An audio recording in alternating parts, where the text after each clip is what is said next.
তো হ্যালো বন্ধুরা, সবাই কেমন আছেন? আশা করি সবাই ভালো আছেন। নতুন একটা ভিডিও নিয়ে হাজির হয়ে গেলাম আপনাদের মাঝে। আমি ইট ইস মারুফ ভাই। তো আজকে আপনাদেরকে দেখাবো কাটিং সেকশনের কাজ। তো কাটিং সেকশনের মূল কাজ হলো ফেব্রিক্স কাটিং করা এবং তারপর এইগুলা সুইংয়ে সেলাই করতে দেওয়া।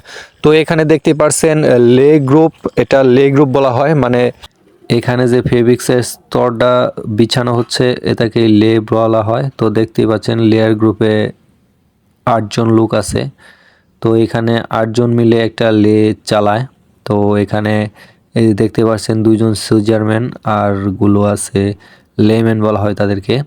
তো লের কাজের শেষে কি করা হয় সেটাই আপনাদেরকে দেখাবো। মানে ফুল কাটিংয়ে কি কি কাজ করা হয় তাই আপনাদের মাঝে তুলে ধরার চেষ্টা করছি, যাতে আপনাদের আইডিয়া আসে। তো এখানে দেখতে পাচ্ছেন লে দেওয়া শেষ হলে এখানে কাটার মেনে বডিগুলা কাটে শেপ আকারে। দেখতেই পাচ্ছেন এখানে কলম দিয়ে দাগ দেওয়া আছে। তো এটা হলো স্ট্রাইপ, তো আগেরটা ছিল সলিড।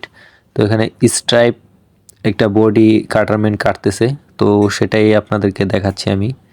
তো দেখতেই পাচ্ছেন এখানে কলম দিয়ে দাগ দেওয়া আছে, মানে কলম দিয়ে মার্ক করা আছে কিভাবে বডির শেপটা আসবে। তো কাটারম্যান খুব নিখুঁতভাবে সেই বডিটা কাটতেছে যেন কোনো আঁকাবাঁকা না হয়। আঁকাবাঁকা হলে মালটা কোয়ালিটি রিজেক্ট করে দিবে। তো দেখতেই পাচ্ছেন এখানে কাটারম্যান খুব মনোযোগ দিয়ে কাটতেছে বডিটা। তো কাটারম্যানের পরে কোথায় যায় সেটাই আপনাদেরকে দেখাবো। তো কাটারম্যান মালটা কাটার পরে, বডিটা কাটার পরে সেটা কোথায় নিয়ে যাওয়া হয়, তার পরের প্রসেসটা কি তাই আপনাদের মাঝে দেখানোর আমি চেষ্টা করতেছি।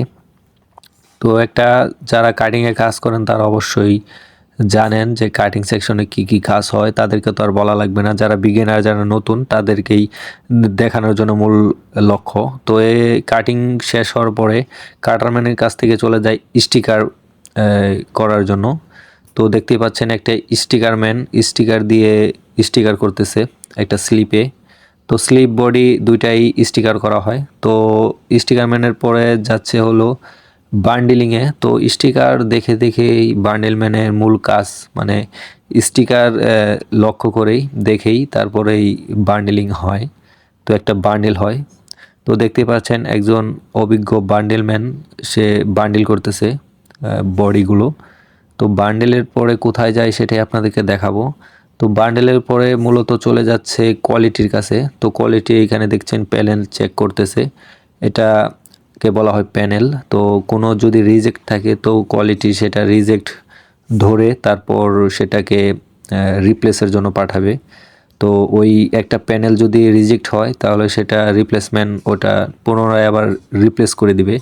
তো এটাই হচ্ছে মূল কোয়ালিটির কাজ, মানে কাটিং সেকশনের কোয়ালিটির কাজ। তো আপনারা যারা কোয়ালিটির কাজ করেন তারা অবশ্যই কমেন্ট বক্সে জানিয়ে দেবেন যে আপনারা কোয়ালিটির কাজ পারেন কিনা। তো তারপরে চলে যাচ্ছে এই যে 2 জন দেখতে পারছেন, এই 2 জন হলো রিপ্লেসমেন্ট। তারা বডিগুলো রিপ্লেস করতেছে পুনরায়। তো রিপ্লেসের পরে তারা রেখে দিচ্ছে এখানে। তারপর হচ্ছে ইনপুটম্যানের কাজ। এই বান্ডেলগুলো নিয়ে গুছিয়ে রাখবে হলো একজন ইনপুটম্যান। তো ইনপুটম্যান মালগুলো গুছিয়ে রাখবে যে র্যাগে। দেখতে পাচ্ছেন র্যাকগুলোতে মাল ভর্তি আছে, বিভিন্ন কালারের বিভিন্ন স্টাইলের মাল। তো এটা হচ্ছে একজন ইনপুটম্যানের কাজ। তো আরও ইনপুটম্যান আছে, তারা যারা প্রিন্টে মাল যায় তারা প্রিন্টের মাল পেয়ার করে 2 জন ইনপুটম্যান।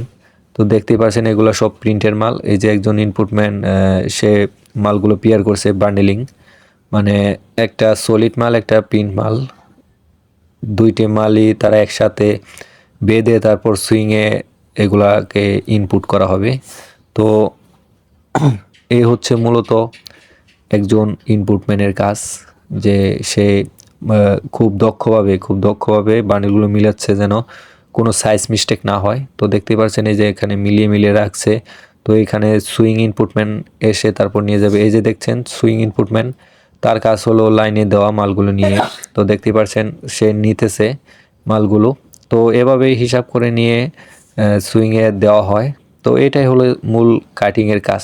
তো আশা করি সবাই বুঝতে পারছেন। সবাইকে ধন্যবাদ জানিয়ে আজকের ভিডিও এই পর্যন্তই। যদি কোনো কিছু না বুঝে থাকেন তাহলে নিচে কমেন্ট বক্সে জানাবেন। ধন্যবাদ।